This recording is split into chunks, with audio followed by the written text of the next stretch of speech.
فاشرف بالاشتغال بالعلم ولا تبغي به ما عشت يا ذا بدلا ويا له من شرف عظيم.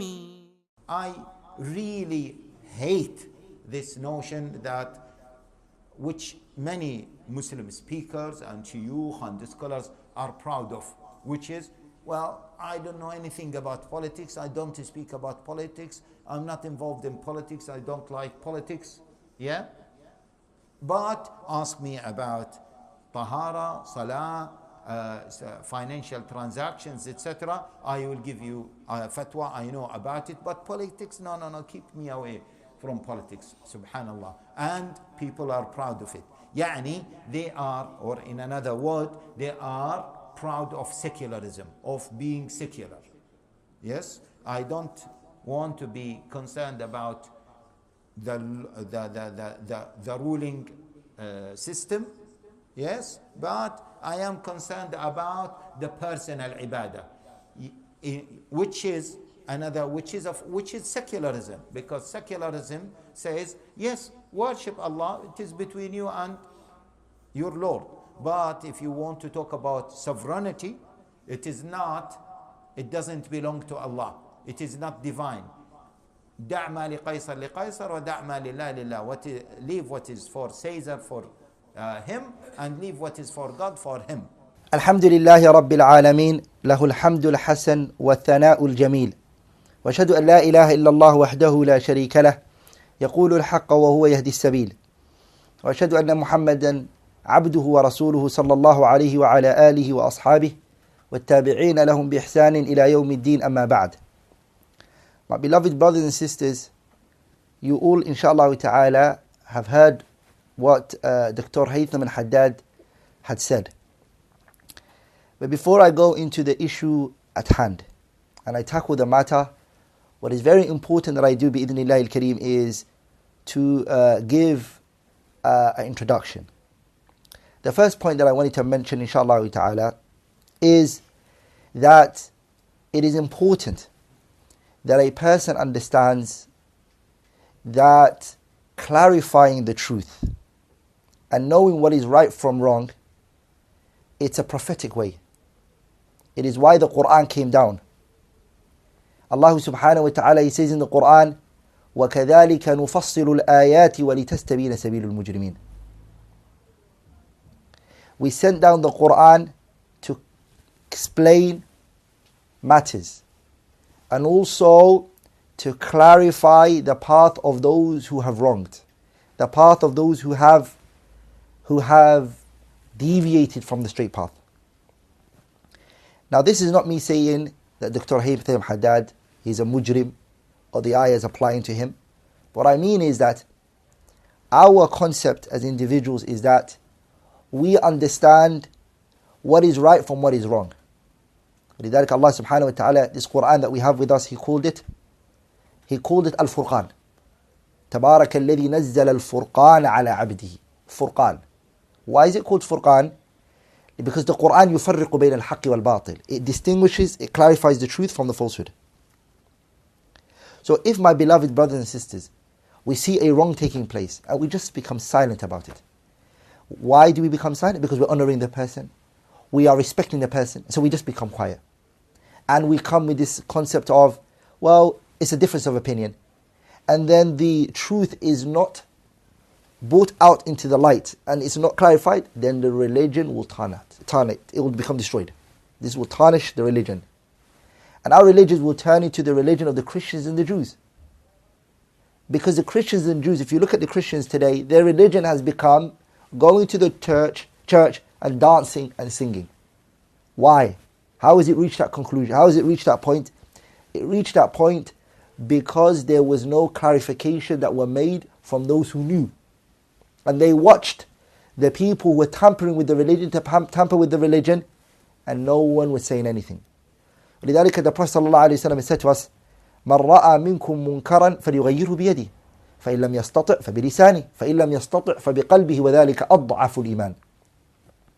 Any one of you who sees munkar, a mistake, a shortcoming, all of that, if you see it, stop it with your hand.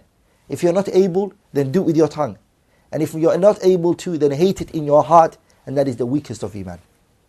So I think inshallah ta'ala, انطلاقا من هذا الحديث, me picking up from that hadith, inshallah trying to implement that hadith, and also the hadith of Abu Ruqayyah Tamim ibn Aus al-Dari radiyallahu ta'ala anhu, in which the Prophet sallallahu alayhi wa sallam said, الدين النصيحة. قلنا لمن؟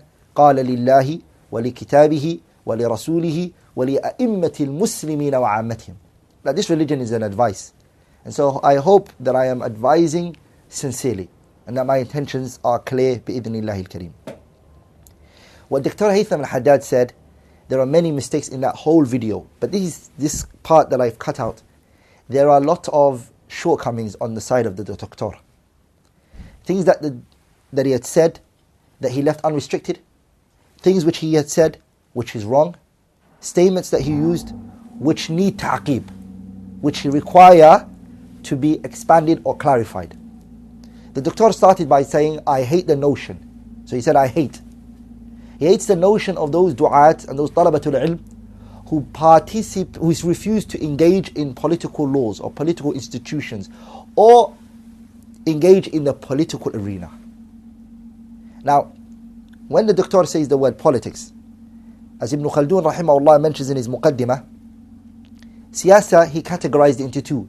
A siyasa which is shar'iyya, which he referred to as khilafah, or is it siyasatul wad'iyya? What do they both mean? Siyasatun shar'iyya, he defined it by calling it, siyasatun shar'iyya is huwa hamlul kafa ala muqtada an-nadar al-shar'i fi masalihihim al-ukhrawiyya wad-dunyawiyya ar-raji'atu ilayha. It basically means it is to cause the masses to act in accordance to the sharia in matters that are beneficial for their worldly and their hereafter affairs. In other words, the sharia, siyasatun shar'iyya, Islamic politics, basically means to carry the general mass, govern them based upon the kitab, على مقتضى الأدلة الكتاب والسنة وما جرى عليه سلفنا الصالح. Taking the general mass and governing them based on the book of Allah and the sunnah of the Messenger sallallahu alaihi wasallam, and that which the pious predecessors were upon. And also, he categorized it into another, the second type, which is a siyasatul wad'iyya. Siyasatul wad'iyya, which is man-made political laws, political institution man-made. And he categorized them into two. He called it mulkun tabi'i and mulkun siyasi. Mulkun tabi'i in English translates as natural royal authority, and mulkun siyasi translates as political royal authority.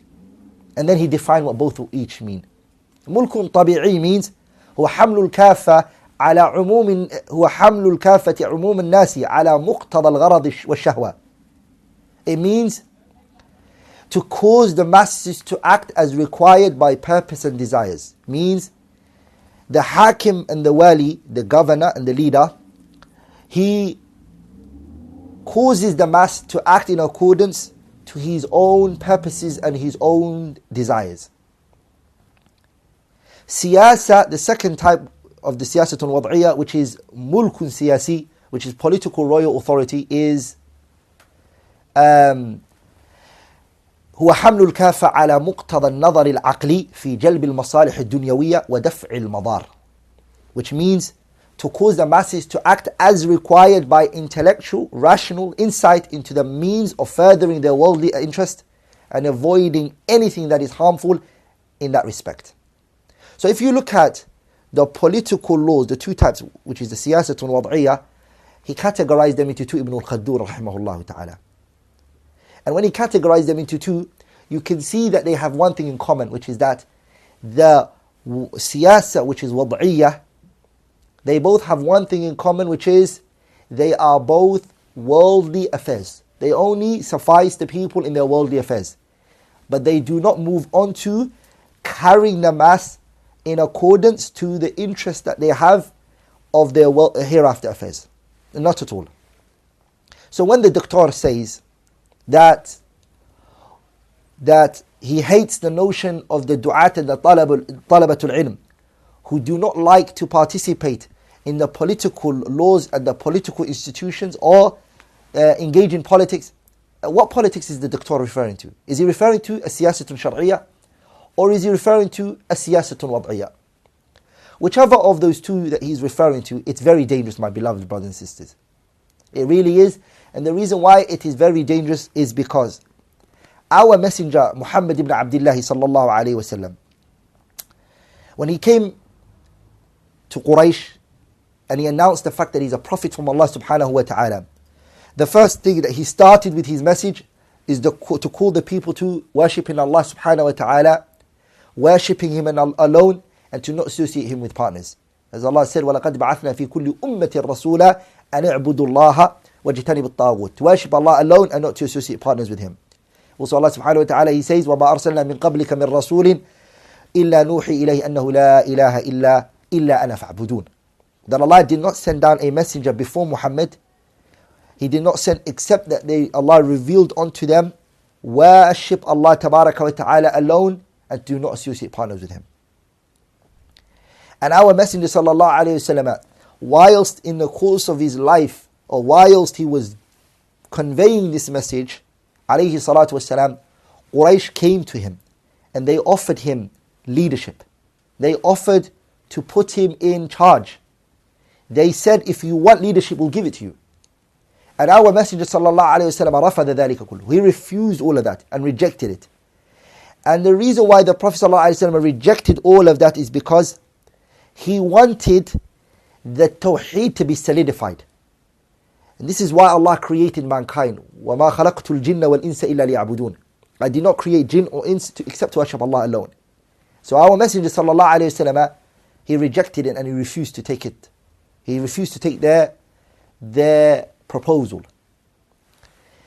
Keeping in mind, my beloved brothers and sisters, that our Prophet sallallahu alayhi wasallam governing Quraysh, and the siyadat Qurayshin, governing Quraysh, ta'ni siyadat al-Arab. It meant that he would govern all Arabs. If he accepted that proposal and he became the leader of Quraysh, then that means all Arab will surrender to him. And the Prophet could have then said, this could be a means for me to spread my da'wah and for me to call to Allah subhanahu wa ta'ala. But the Prophet rejected it. There's this hadith in Sirat ibn Hisham, in which Sheikh Nasiruddin al-Albani authenticated, that Utbah ibn Rabi'a ذات يوم, one day, وهو جالس في نادي قريش. Utbah ibn Rabi'a was sitting one day in the assembly and the gathering of Quraysh. وَرَسُولُ اللَّهِ صَلَّى اللَّهُ عَلَيْهِ وسلم جالس, and the Prophet was sitting by himself in the masjid. And Utbah ibn Rabi'a, he said to Quraysh, يا معشر قريش ألا أقوم إلى هذا فأكلمه أمورا لعله يقبل بعضها فنعطيه أيها شاء ويكف عنا. He said, O people of Quraysh, should we not stand up to this individual Muhammad sallallahu alayhi wasallam, or should I not stand up to him and I will speak to him about a matter, he may accept some of it from me, I will give him a proposal and he will let us loose and let us be. فقالوا بلى, they said, of course, go to him. فقام عتبة stood up حتى جلس إلى رسول الله صلى الله عليه وسلم, and he sat next to the Prophet. And then he said to the Prophet when he came to him, he said, يا ابن أخي, the son of my brother, trying to get the Prophet's heart and get close to him. He said, إنك منا حيث علمت من السطة في العشيرة. He said, إنك يا ابن أخي إنك منا حيث قد علمت من السطة في العشيرة. Muhammad, you know where you stand to us. والمكانة في النسب. والمكان في النسب, and your position in the lineage. You know where you stand and you know what you mean to us. وإنك قد أتيت قومك بأمر عظيم فرقت بهم جماعتهم. You have come with something very great and something very big. You've divided your disunity. You've caused disunity. And you have broken the people into, you took the slaves away from us. A child and his father, the father is a Muslim or the son is a Muslim and the other one is not. You've divided the people. وسفهت بهم أحلامهم وعبت بهم آلهتهم ودينهم وكفرت من مضى من آبائهم. You have classified them as dim-witted, their religion, and you've insulted them and their religion, and you have labeled their fathers and their forefathers as disbelievers. فاستمع مني Muhammad, listen to me. أعرض عليك أمورا تنظر فيها. I'm going to present some things to you. Look into it.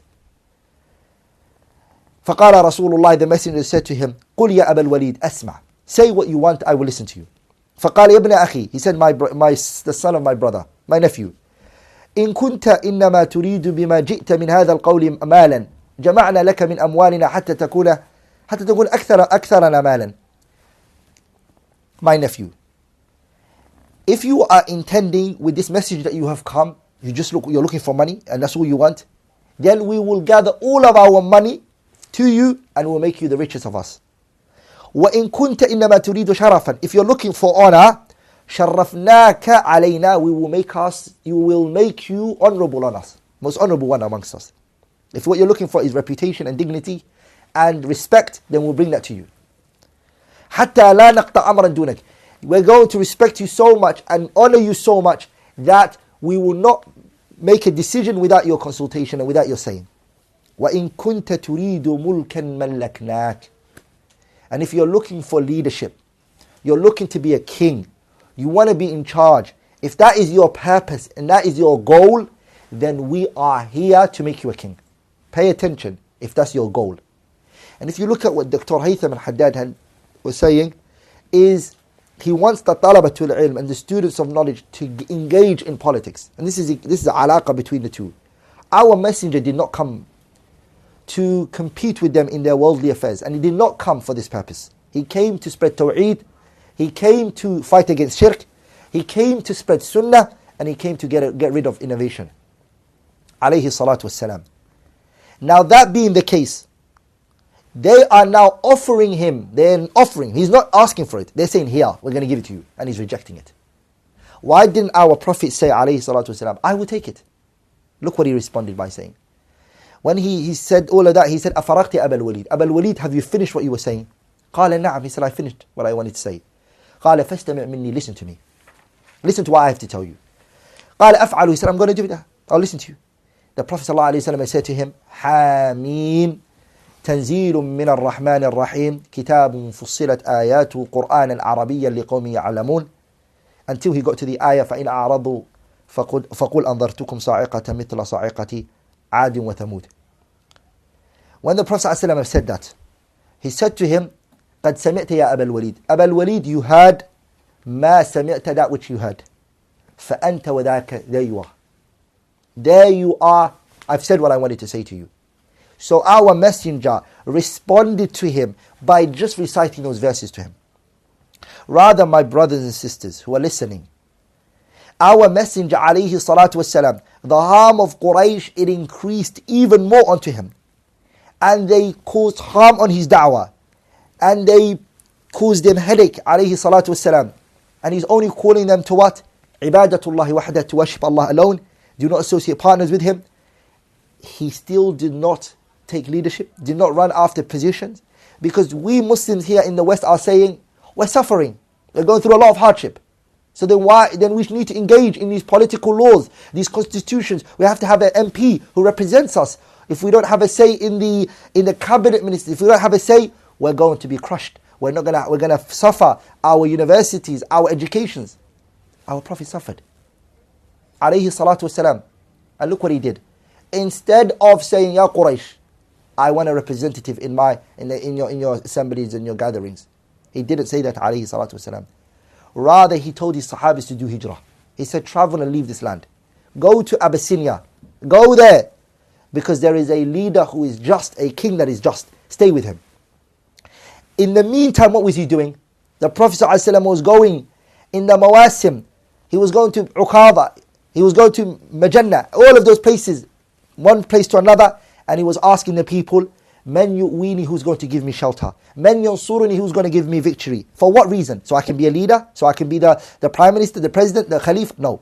حَتَّى أُبَلِّغَ رِسَالَاتِ رَبِّي, so I can convey the message of my Lord. وَلَهُ الْجَنَّةِ, and Allah is going to give him Jannah. فَلَا يَجِدُ أَحَدًا يَنصُرُهُ وَيُؤْوِهِ. The Prophet could not find anyone giving victory and anyone giving him support and aid. Dr. Haitham al-Haddad, he wants the du'at, the talabatul ilm, to occupy their time in calling to the tawheed, calling to the religion of Allah. He wants them to occupy their time with participating in political elections, participating in these matters. Rather, our concept is al-khilafah thamara min thamarat al-tawheed. Khilafah is a fruit. It's an outcome after Tawheed has been established. Once Tawheed has been established on the land and Shirk has been fought, then and only then can a Khilafah occur.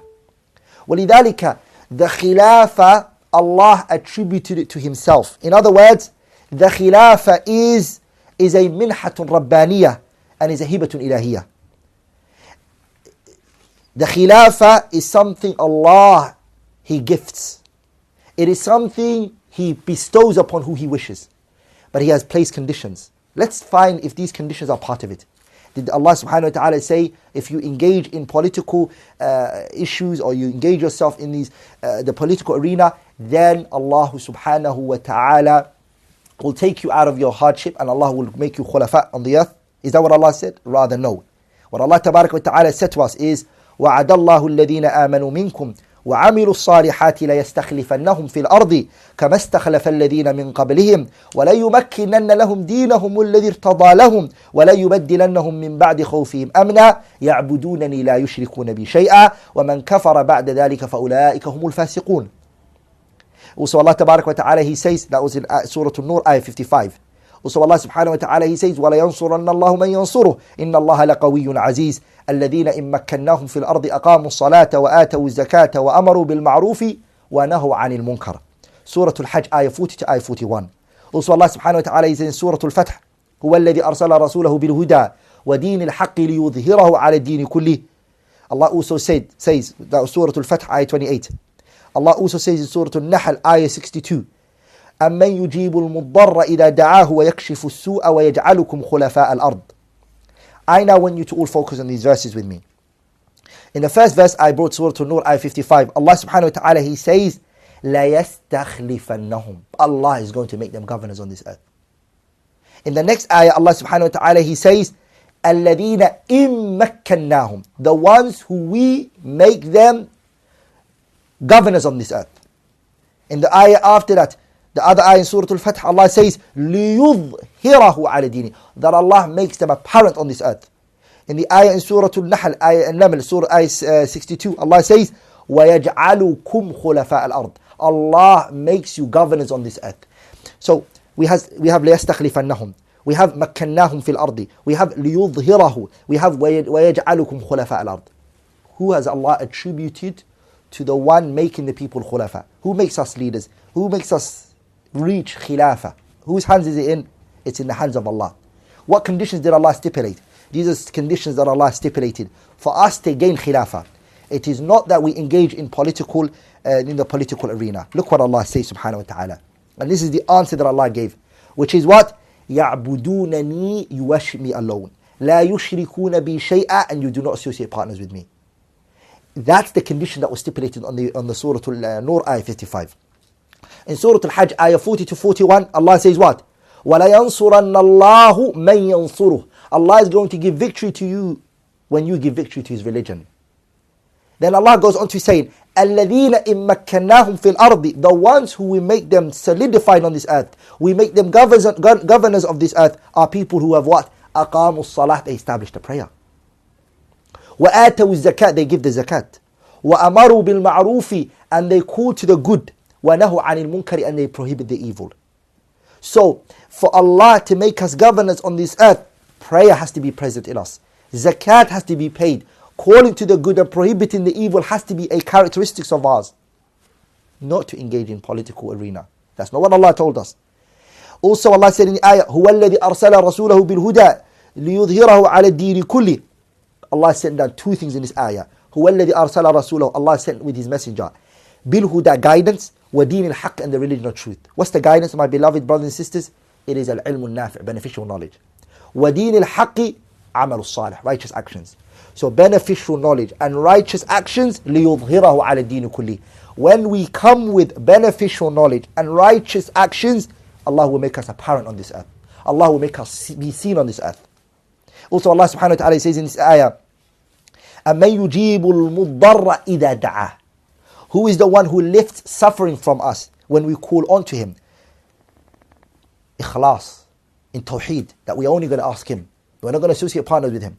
When we do that, what will Allah do? وَيَجْعَلُكُمْ خُلَفَاءَ الْأَرْضِ. Allah will make you governors on this earth.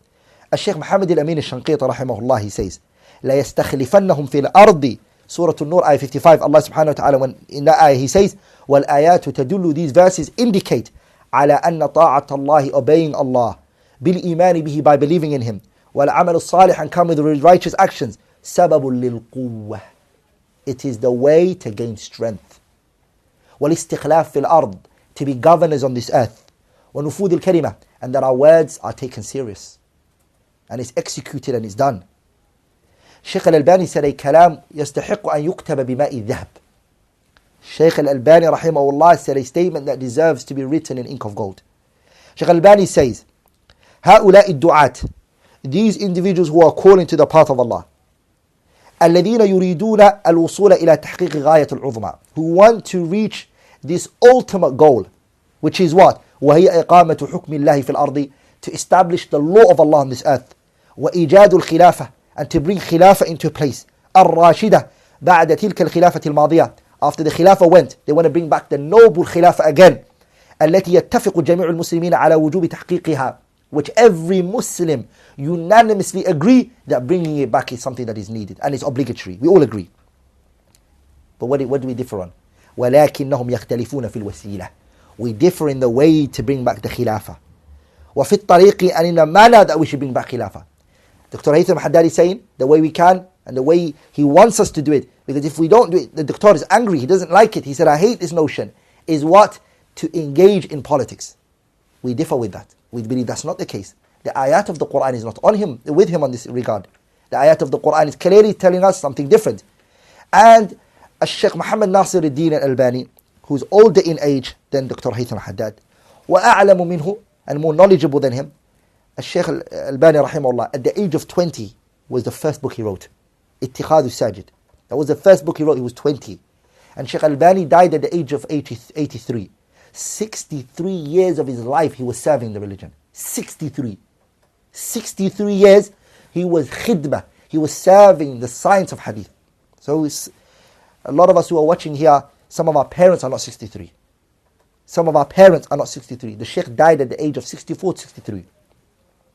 And he's talking with experience and knowledge. And inshallah ta'ala, other scholars I'm going to quote bidhnillahi al-kareem. He said, وَلَكِنَّهُمْ, but what we differ with them is al-wasila, in the way and in the path to gain it. وَنَحْنُ سَلَفِيُّونَ مَعَهُمْ فِي هَذِي الْغَايَةِ. We're with them in the goal. لَكِنَّنَا لَسْنَا مَعَهُمْ فِي الْوَسِيلَةِ. But we're not with him in the way he wants to approach this matter. نَحْنُ وَسِيلَتُنَا, our manner and our means is أَنَّهُ لَا بُدَّ مِنَ الْعِلْمِ النَّافِعِ وَالْعَمَلِ الصَّالِحِ. It has to be with righteous, beneficial knowledge and righteous actions. My beloved brothers and sisters, where did Albani get that from? He got it from the ayah, هُوَ الَّذِي أَرْسَلَ رَسُولَهُ بِالْهُدَى وَدِينِ الْحَقِّ لِيُظْهِرَهُ عَلَى الدِّينِ كُلِّهِ. The Shaykh is talking from منبع الوحي. He's talking from the source of the revelation. You see? So our means to gain khilafah is beneficial knowledge and righteous actions. وَالْعِلْمُ النَّافِعُ. What is the beneficial knowledge? هُوَ مَا كَانَ مَبْنِيًا عَلَى كِتَابِ اللَّهِ وَحَدِيثَ رَسُولِ اللَّهِ. It is that which is built upon the book of Allah and the hadith of the Prophet sallallahu alaihi wasallam. Al-hadith al-sahih faqat. The Shaykh says the only hadith he's referring to is the authentic hadith. وَعَلَى فَهْمِ سَلَفِ الصَّالِحِ, and based on the understanding of the pious predecessors. وَالْعَمَلِ بِهَذَا الْعِلْمِ, and the implementation of that knowledge. The knowledge of the kitab, the knowledge of the sunnah, and the knowledge of how the sahabas understood implementing that. وَلَوْ اجْتَمَعَ الْمُسْلِمُونَ الْيَوْمَ. The Shaykh says if the Muslims all come together, جميعا, all of them, على العلم النافع, on beneficial knowledge, ثم لم يعملوا بذلك, but they don't implement that knowledge, فلم يصلوا إلى هدفهم المنشود. They are not going to gain the ultimate goal which they are looking for, وهي إقامة حكم الله في الأرض, which is to establish the law of Allah on this earth. ذلك, the reason is because لأن فاقد شيء لا يعطيه, because one who doesn't have cannot give. فنحن, we, مع كل الذين يدعون إلى إقامة حكم الله في الأرض. We are with every single person who is saying establish the law of Allah on this earth. We are with them. وتحقيق ما يسمونه اليوم الحاكمية لله وحده لا شريك له. And the Shaykh said, as it today is referred to as Hakimiyya, for Allah Tabarak wa Ta'ala not to associate partners with Allah in the law, we're with them on this. We want the hukum of Allah on this earth. We want only Allah's law to be judged. That we're with them on it. ولكننا but نختلف عنهم كل الاختلاف في الطريق. But we differ with them in all of the word اختلاف, what it means. We differ fully 100% in the path that is taken. The reason is طريقنا طويل ومديد. Many people don't like our path. The reason why they don't like it is because it is a long path. It's very long. You don't see the results quickly. طريق طويل مديد. وطريقهم, Shaykh Albani says, their path is قصير, is very short. ولكنه منحرف, but it's a deviated path. ولكنه منحرف عن الصراط المستقيم.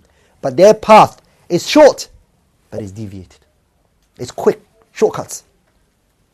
وذلك أن الشيخ says وذلك ما أشار إليه رسول الله صلى الله عليه وسلم في هذه الصورة الجميلة البديعة حينما خط الصراط المستقيم خطا طويلا مستقيما.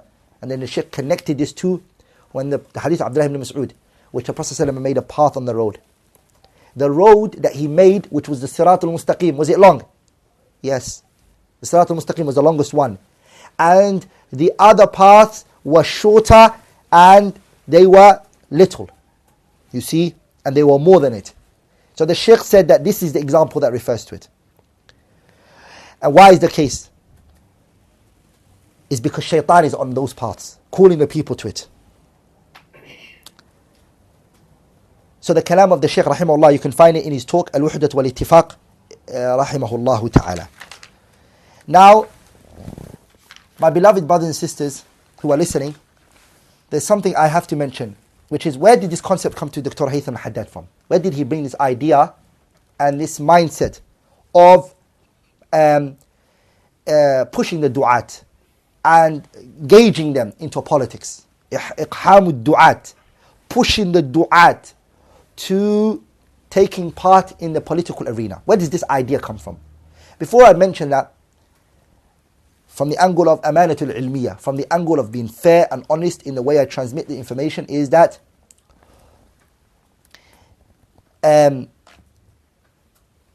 there are some scholars, and I'm going to expand on that more later inshallah ta'ala, which is, there are some scholars, like Shaykh Abdul Aziz ibn Baz, Shaykh Muhammad ibn Salih al-Uthaymeen, rather Shaykh ibn Uthaymeen, his kalam, you can even realize from it that it's wajib to participate in these political issues.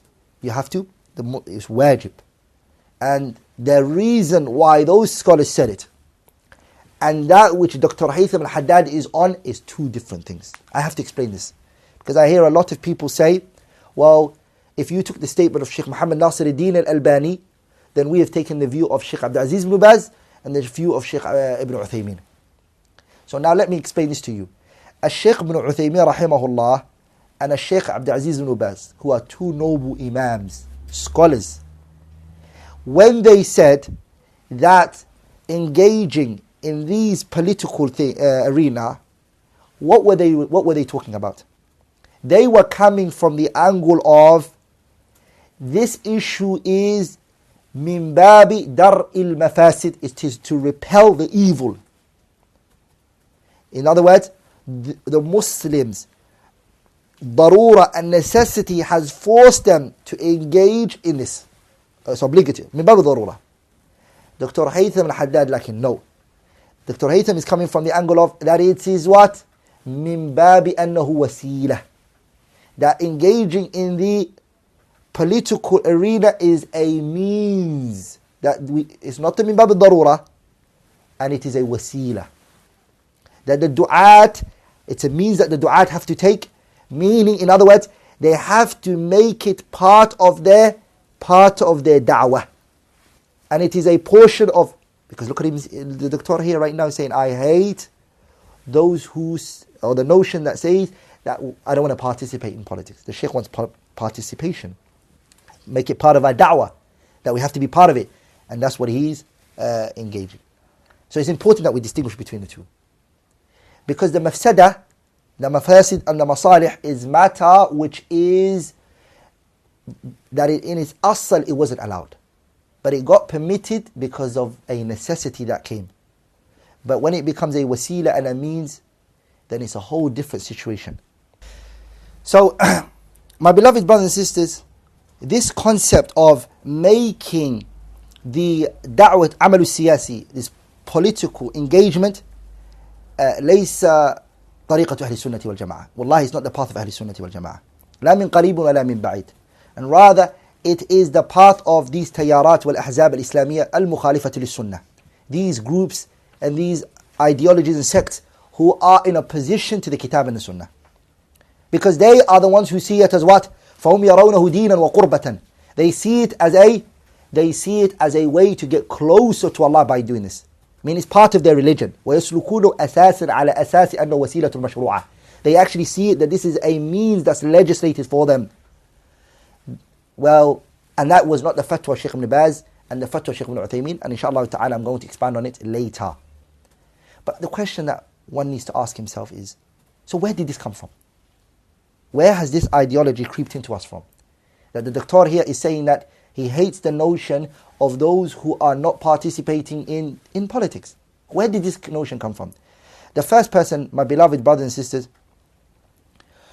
who made the du'at, the people who are in the arena of da'wah, who are calling to Allah subhanahu wa ta'ala, and politics. And the politics that I'm referring to here is the siyasatul wad'iyah. I'm not referring to siyasatul shar'iyah, because we don't have siyasatul shar'iyah right now. We have no khilafah to talk about. We're looking at England, which is a democratical country, and we're looking at other countries, which are all qawanin al-wad'iyah. Who was the first person who engaged and placed, the du'at into entering into the arena of siyasa, politics? The first individual is a man by the name of Jamaluddin al-Afghani. He was the first person who had pushed this idea, and as one would know is that أنه لم يكن من أهل السنة والجماعة. Jamaluddin al-Afghani was not from the people of the Sunnah, he was not from أهل السنة والجماعة أساسا. فلم يكن على الجادة. He was not upon the path of أهل السنة. He was a person who was deviated. And he was the first person who actually started it. Jamaluddin al-Afghani died in the year 1896. And of course, when an idea starts and it's pushed, then of course it moves on to those you teach.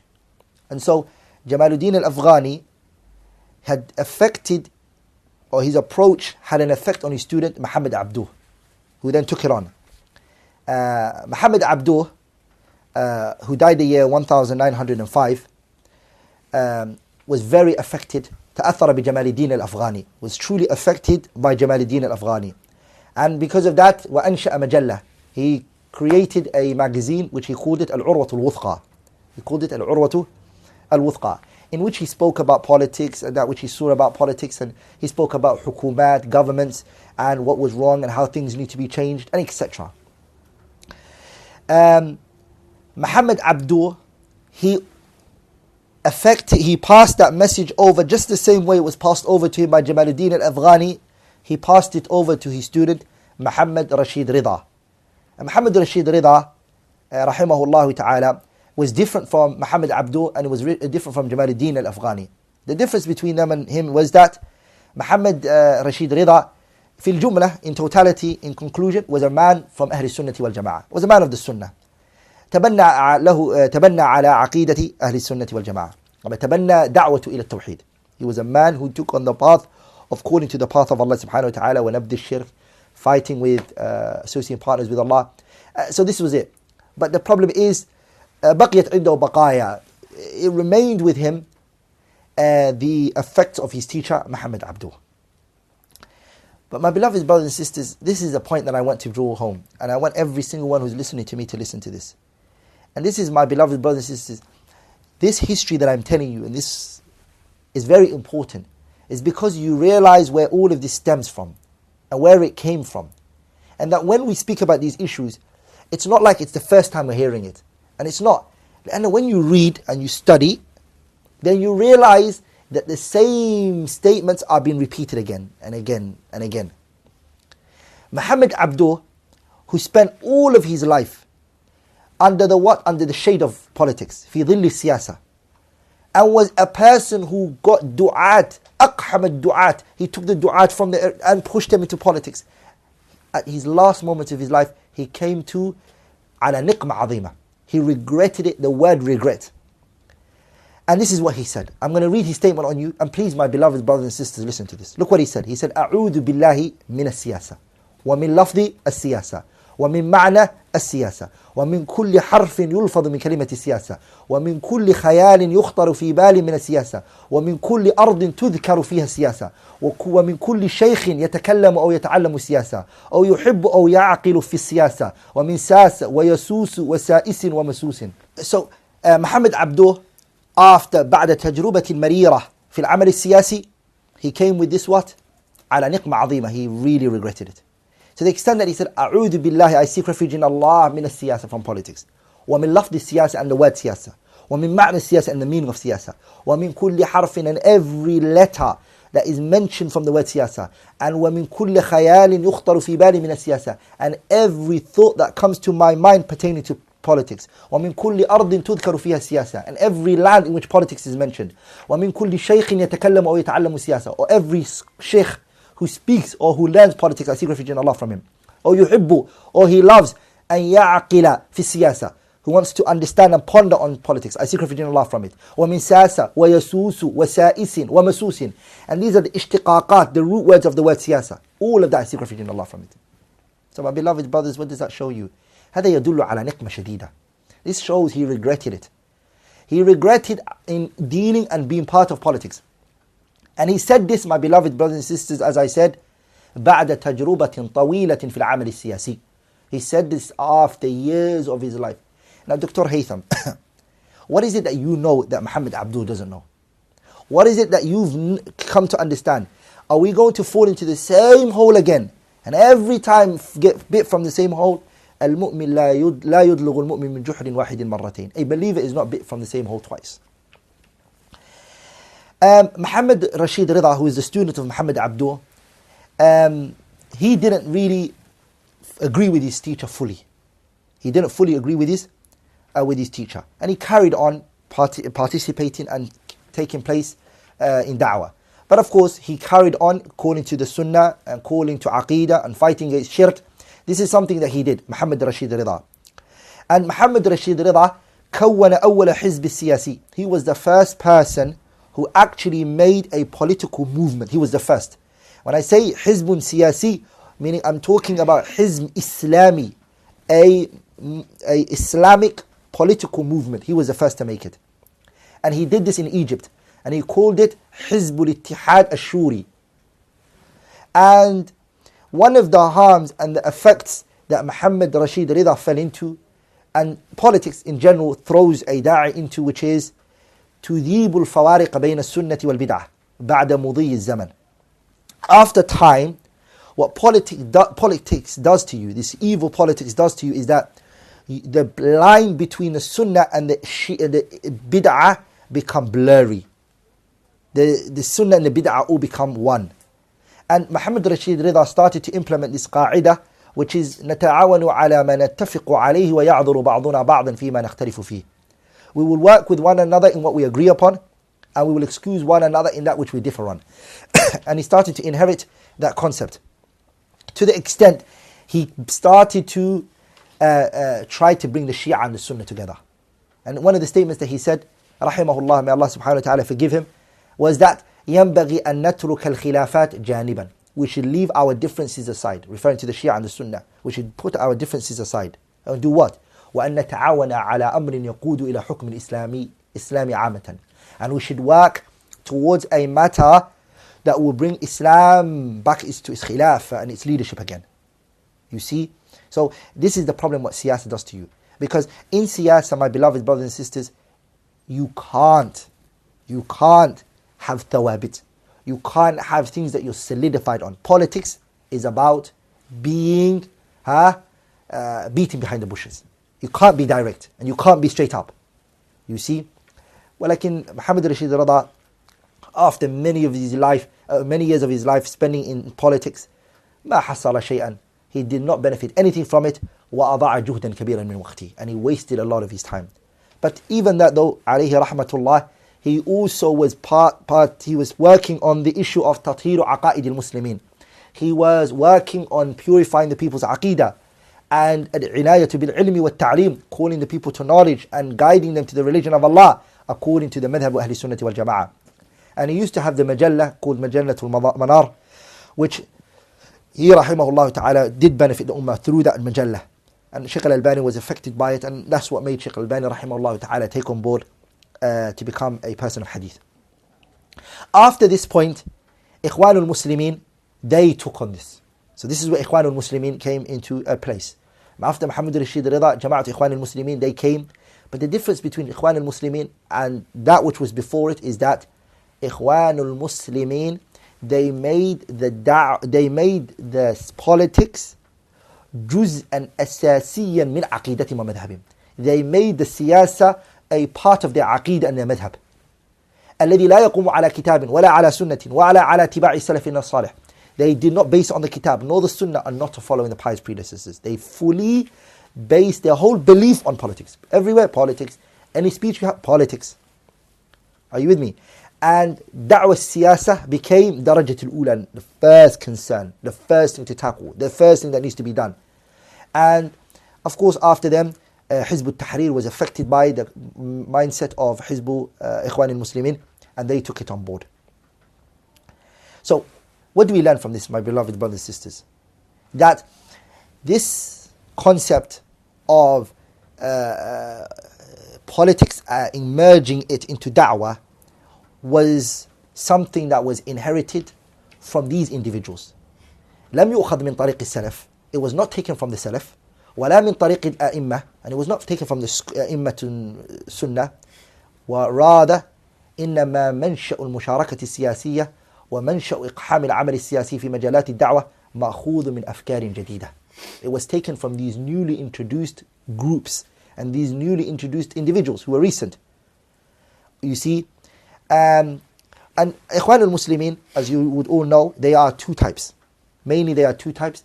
There's the Shiq al-Bannawi and there's the Shiq which are the Sururi and the Qutbi. The Bannawi are the ones who are Hassan al-Banna. Their mindset is different. They believe the way to engage in politics is what? Majalis al-Niyabiyah. You know, let's be member of parliaments. Let's be part of the elections. Let's be in the system. If you can't beat them, join them.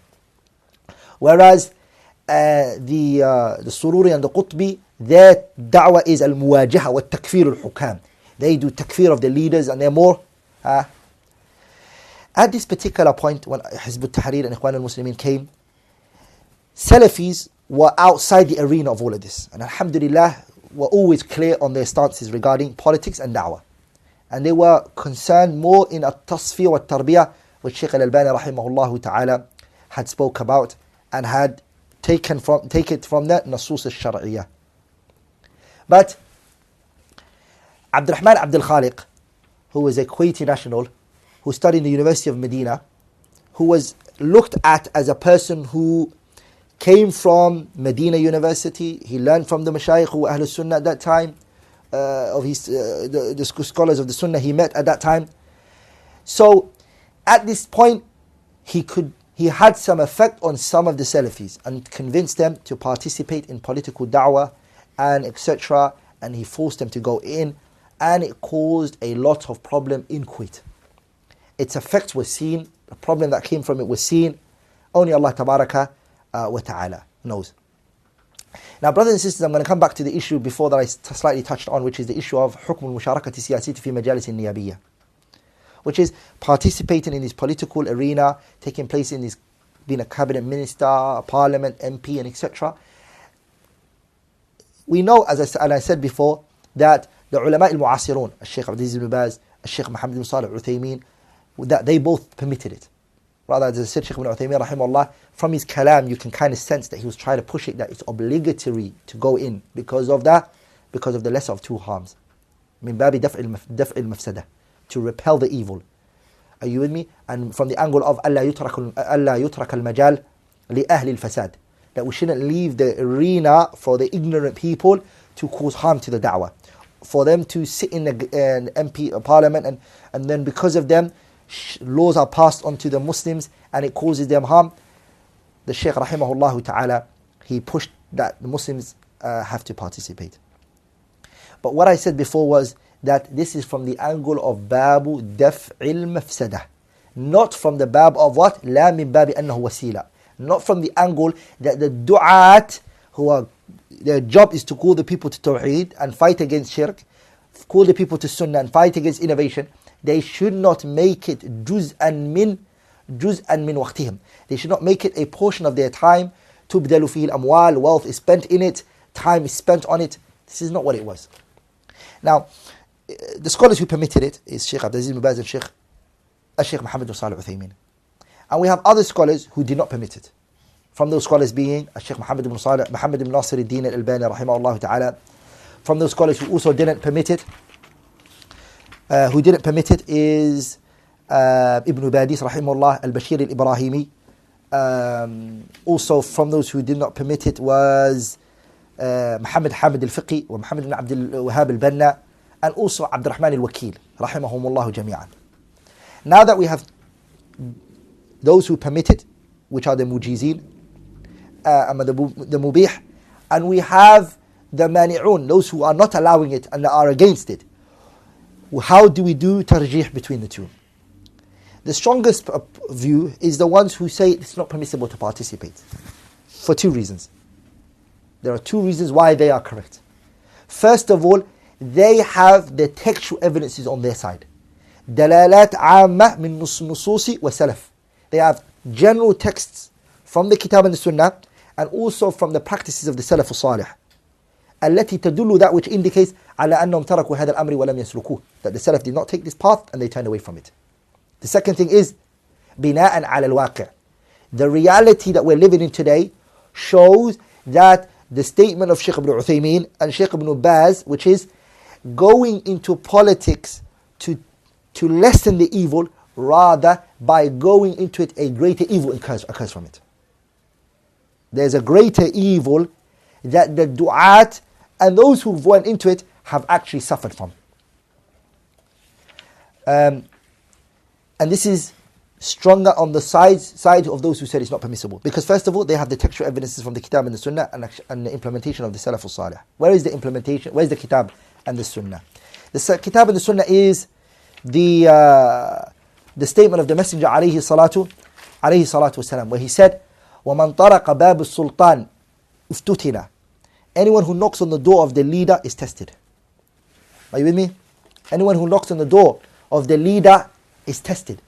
This hadith is general. It is am. This is what it is. It's general. And this refers to anyone who goes into the gatherings of the leaders, who participate in these issues, he is going to be tested. And inshallah ta'ala later, I'm going to show the examples of that. Bi-idhnillah al-kareem. And also the Salaf. Imam Ahmad ibn Hanbal, يقول Muhanna said that Imam Ahmad ibn Hanbal was asked about Ibrahim al-Harawi. Ibn al-Muhanna himself, some of the riwayat, he says, سألت Imam Ahmad, I asked Imam Ahmad myself, and Ibrahim ibn al-Harawi, I asked him about him. And then Imam Ahmad said, رجل وسخ. He's a filthy man. فقلت, I said, ما قولك إنه رجل وسخ. Why have you said that he's a filthy man? Imam Ahmad said, من يتبع الولاة والقضاة فإنه وسخ. Anyone who follows the leaders and those in charge is a filthy person. Are you with me? If you look at the statement of Tawus ibn Kaysan, if you look at Ibrahim al-Nakha'i, al-A'raj, al-Thawri, Abdullah ibn Mubarak, and others, من أئمة العلم والسلف الصالح, لم يخالطوا الملوك. They stayed away from the leaders. واجتنبوا ذلك. And they stayed away as far as they could from the angle of what? من طرق باب السلطان افتتن. And one who knocks on the door of the leader is tested. And those who did go to the leaders, and those who did sit with the leaders, like Ibn Abi Layla when Umar ibn Abdul Aziz, they went in there individually. They went there on the basis of individual and they came out. They sat with them from the angle of an-nasiha and to go. Like to say that the Muslims have to engage in politics, they have to be part of the political arena, this is actually telling them to mix in. And this goes against the prophetic sunnah alayhi salatu wasalam. Also the other second evidence is that these scholars have based upon is the tajruba, the reality. which I'm going to touch on inshallah ta'ala. Shaykh al-Albani has a very long statement of his, which he speaks to the people, and he tells them what he believes. But he said something which I believe should be said. He said, فَالِاشْتِغَالُ بِالْعَمَلِ السِّيَاسِي, engaging in politics, قبل أن تصل الأمة أو الجماعة إلى مرحلة, before the ummah have reached a level where the علم النافع and عمل الصالح has gone to a good point, ستكون عاقبة أن تنهار الدعوة. If we don't do that and we just go fast into politics, like Sheikh Dr. Haitham and Haddad is saying to طلبة العلم and the du'at, he's telling them participate in politics, be part of it. تنهار الدعوة, the da'wah is going to be destroyed like that. وأن ترجع القهقرة, and every effort that were done is going to go back. ورب أناس لا يقتنعون بهذه النظرية من ناحية العلمية. The Sheikh said, but some people are not going to be pleased with this concept of his. Rahimahullah ta'ala. He's not the only one who said that. He's not the only one who said that. Let's listen to the Ibn Badis rahimahullah and al-Bashir al-Ibrahimi. Bashir al-Ibrahimi and Ibn Badis are from the ulama of Jazair, and they had a jam'iyyah called Jam'iyyat Ulama'i al-Muslimin. They lived to see these parliaments and these matters. They saw it. You with me? They saw it with their own eyes. Different to Sheikh ibn Uthaymeen and Sheikh ibn Baz. Sheikh ibn Uthaymeen and Sheikh ibn Baz, their government is different. These individuals, these ulama, they saw colonies. They saw political elections. They saw it was affecting the Muslims. So did Shaykh al-Albani rahimahullah. And this is what he said, Ibn Badis. He said, اتقوا الله وارحموا عباد الله. Fear Allah and have mercy upon the slaves of Allah. اخدموا العلم, serve knowledge. بتعليمه, by teaching it, ونشره, and by spreading it. تحملوا كل بلاء ومشقة في سبيله. Endure every hardship and pain that comes in this path. And he went on to saying. And he also said, وَأَمَّا الْأُمُورُ الْحُكُومِيَّةِ, as for matters pertaining to governmental matters and politics, وَمَا يُتَوَصَّلُ بِهَا فَدَعُوهَا لِأَهْلِهَا, leave it for its people. وَإِيَّاكُمْ وَأَن تَتَعَرَّضُوا لَهَا بِشَيْءٍ, and stay away from going into it. وَلَوْ أَرَدْنَا أَن نَدْخُلَ الْمَيْدَانَ السِّيَاسِي, Ibn Badi saying, if we wanted to enter the field of politics, لَدَخَلْنَاهُ جَهْرًا, we would have entered it loud, everybody would have known. وَلَضَرَبْنَا فِي الْمَثَلِ, and we would have given the best example in that arena. Would have done something big. He also mentions when he visited Madinat al-Bawaqi, rahimahullah, he said, قد رأيت في عدة البلدان سوء أثر انتخابات بالفرقة التي تركتها بين المسلمين، ولكن أقبح منظر رأيته منها هو منظر هاته البلدة، فهي على حزبين متعاديين متقاطعين، وقد اشتملت هذه الفرقة طلبة العلم الذين ينتظر منهم إزالتها فكانوا من صلاتها. Ibn Badis rahimahullah, he visited al-Bawaqi, and when he visited it, he said he saw things, but one of the things that he mentioned that he saw was the evil effects that elections had in that place, how it divided the Muslims, the evil outcome that came out from it, and that the Muslims were divided into groups. And look what he said after that. وَقَدْ اشْتَمَلَتْ هَذِهِ الْفُرْقَةِ, and this division, it affected the students of knowledge. الَّذِينَ يُنْتَظَرُ مِنْهُمْ إِزَالَتُهَا, those who are awaited to remove it and to repel it. فَكَانُوا مِنْ صَلَاتِهَا, they were the ones who got caught up in it. His friend, وَرَفِيقُ دَرْبِهِ, Ibrahim al-Bashir al-Ibrahimi, he also said the same. He said the same. And he mentions that أوصيكم بالابتعاد عن هذه الحزبيات, stay away from these political groups, stay away from them. التي نجم بشر ناجمها وهجم ليفتك بالخير والعلم هاجمها وسجم على الوطن بالملح الأجاج ساجمها إن هذه الأحزاب كالميزاب جمع الماء كدرا وفرقه هدرا فلا الزلال جمع ولا الأرض نفع. Also his friend and his close, who was part of جميع علماء المسلمين, الطيب العقبي رحمه الله, who said وإن دعوتنا الإصلاحية قبل كل شيء وبعده هي دعوة دينية محضة لا دخل لها في السياسة البتة، نريد منها تثقيف أمتنا وتهذيب مجتمعنا بتعاليم دين الإسلام الصحيحة، ويتخلص في كلمتين ألا نعبد إلا الله وحده وألا تكون عبادتنا له إلا بما شرعه وجاء من عند الله. He says our da'wah, before anything else, is a pure da'wah of Islam. He has no political agenda in it. لا دخل لها في السياسة البتة. It has no politics in it whatsoever. نريد منها, what we want is تثقيف أمتنا.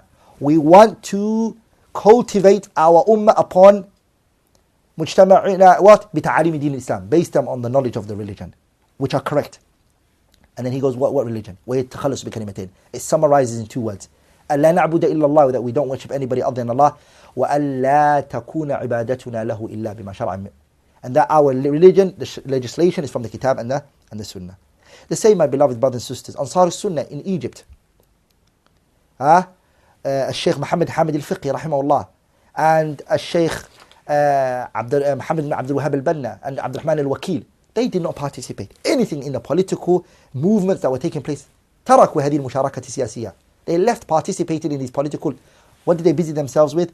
واشتغلوا بالعلم. They busy themselves with knowledge. They busy تعليم, teaching the people, وتصحيح العقائد, affecting the people's aqidah and teaching والمناهج and the manhaj, correcting all of that. That's what they busy themselves with. So, my beloved brothers and sisters, Dr. Haitham Haddad, all of these ulama who stated what they believed and mentioned it, what is it that they don't know? And what is it that they don't understand that makes Dr. Haitham Haddad hate this notion? This is gharabah, and this is why in the beginning I had to, my beloved brothers and sisters, I had to come out and talk about this topic. Now inshallah ta'ala I'm going to quickly, as time has already finished on my side, I've spoken too long, I'm going to quickly go over some of the mafasid al-mutarattiba ala dukhuli da'wah wa du'ati ila amal siyasi. I'm going to mention some of the harms that it holds. Some of the harms that it holds, the du'at, the people who are meant to give da'wah ila Allah tabaraka wa ta'ala, participating in these political matters and pushing them into it, the harm that it has. Because the argument that is also always brought, which is what?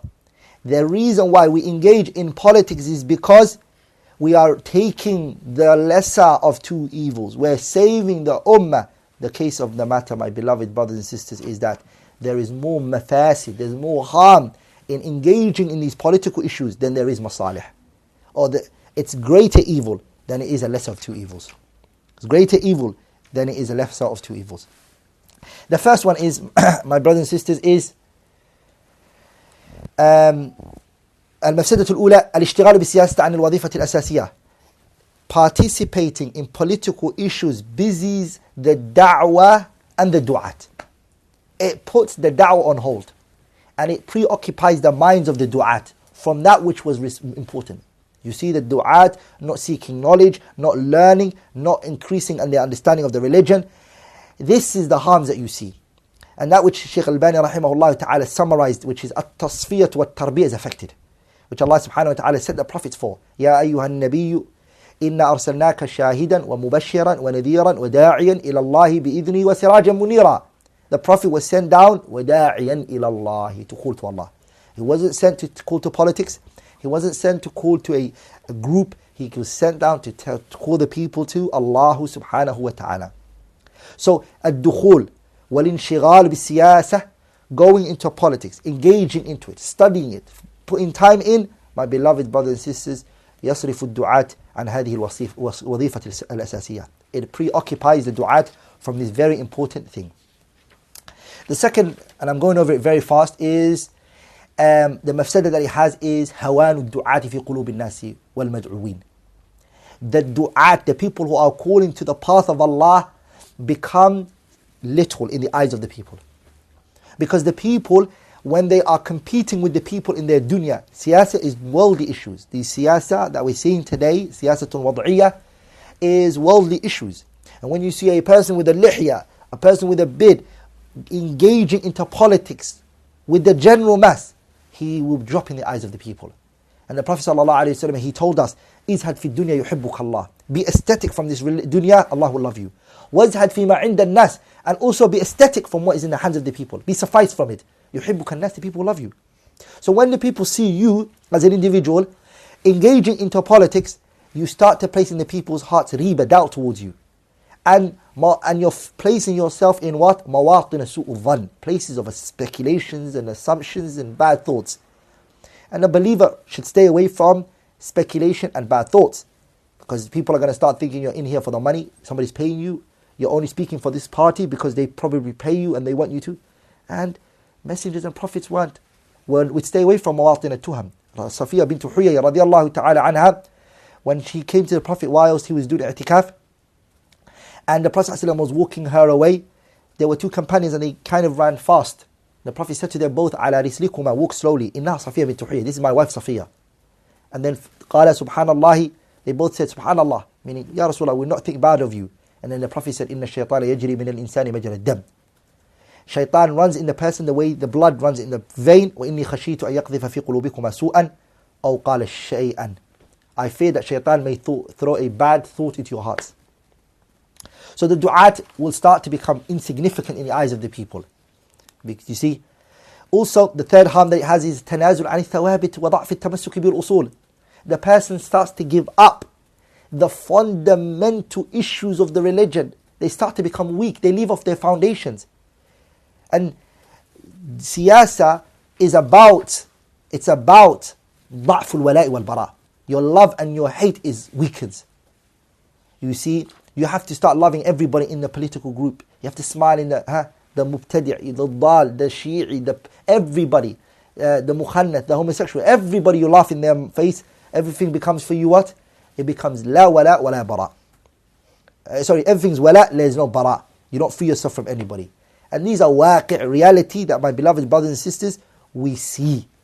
You see, we also see the madhar, التمسك بالسنة في المظهر كاللحية, the beard, it goes, started shortening the beard.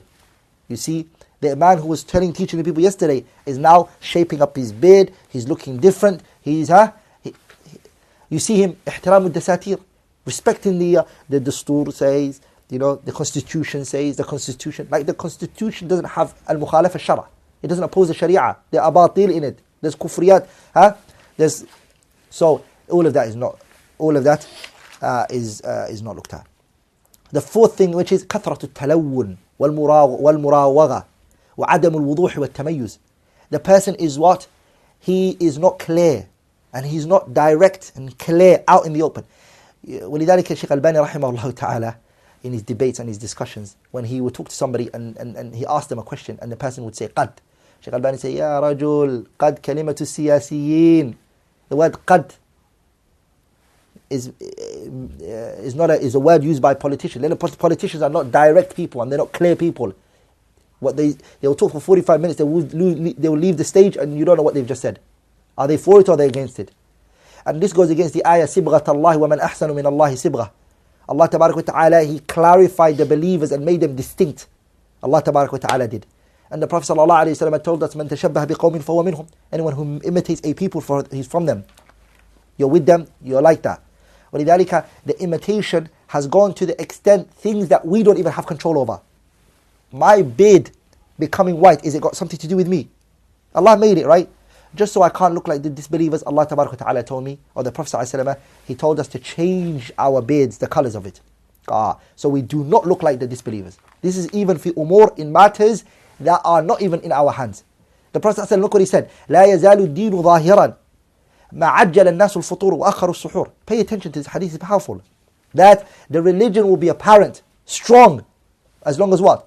As long as the people are hastening the iftar and they're delaying the suhoor. By delaying the iftar, by hastening the iftar and delaying the suhoor, the Islam will become apparent. Zahir, quwwah, strength. This is food. Are you with me? So the siyasiyin and the politicians, the issue that they're known for is the issue of al-muragha wal-mutalawwan. And the Prophet ﷺ in the statement which is إِيَّاكَ وَالتَّلَوُّنَ فَإِنَّ دِينَ اللَّهِ وَاحِدٌ. Stay away from being a person of different colors. He's not direct, he's not clear. For verily the religion of Allah is one. Also, the fifth harm that it causes, which is what? فَتْحُ الْبَابِ لِلتَّكَسُّبِ مِنْ خِلَالِ الدَّعْوَةِ. People start making money from this whole issue. You start to make money and the dunya, politics, asking people for money, begging them, دَمُّ الْمَسْأَلَةِ, and etc. The sixth thing, which is وَقُوعُ النِّزَاعَاتِ وَالْخِلَافَاتِ بَيْنَ الدُّعَاةِ. You see the du'at always fighting and arguing. What? Based on what? On issues of politics. So-and-so should be elected. No, so-and-so is good for the Muslims. Or based on what? Something subjective. And Allah Tabarak wa Ta'ala, He said, كَانَ النَّاسُ أُمَّةً وَاحِدًا فَبَعَثَ اللَّهُ النَّبِيِّينَ وَمُبَشِّرِينَ وَمُنذِرِينَ. كَانَ النَّاسُ أُمَّةً وَاحِدًا. The ummah were one, together. You're breaking the ummah. Why? بَغْيًا بَيْنَهُمْ. Transgressing on one another. Based on things that are worldly issues. Also, number 7, which is تُحْمَلُ الدَّعْوَةُ أَخْطَاء سِيَاسِيِّينَ. Politicians' mistakes, because a da'i is in there, the da'wah will suffer because of it. Why would it? everybody will like, look at the da'wah. And every day the du'at are coming out and they're making bayanat and clarifications and this is not our stance, this is not what we meant, this is what... Brothers, wallahi, anyone who was watching what took place in Egypt, the time of Mursi, anyone who was watching it will realize what had took place. The state, what happened to the du'at, how they all scattered, how they got accused of money and this and that. It's just saddening. So my beloved brothers and sisters, this topic, wallahi, is very big, it's large. It requires muhadarat, not one or two. But I hope, bi'idhnillah al-kareem, I have brought the matter to its place. What is it that I give as an advice? And what is the hal? What's the correct solution? This is very important I conclude with. I'm going to quickly mention it as fast and as quick as I could. My beloved brothers and sisters, is الرجوع إلى الكتاب والسنة بفهم السلف الصالح. Let's go back to the kitab and the sunnah based upon how the pious predecessors understood it. The second, my thing, brothers, is what? Calling the people to what? Calling the people to the three that was just mentioned. Using, in summary, at-tasfiyat wa at-tarbiyah. Purifying the people and cultivating the people. Purifying them from shirk. Purifying them from bid'ah. Cultivating them upon sunnah and cultivating them upon at-tawheed. Are you with me? Also the third thing, which is ترك الدعاة وطلبة العلم والعاملين في مجالات الخير والإغاثة. The du'at and the people of da'wah, busy yourself in da'wah. Leave politics for its people. Leave it for those. Number four, دراسة تجربة السياسية التي مضت.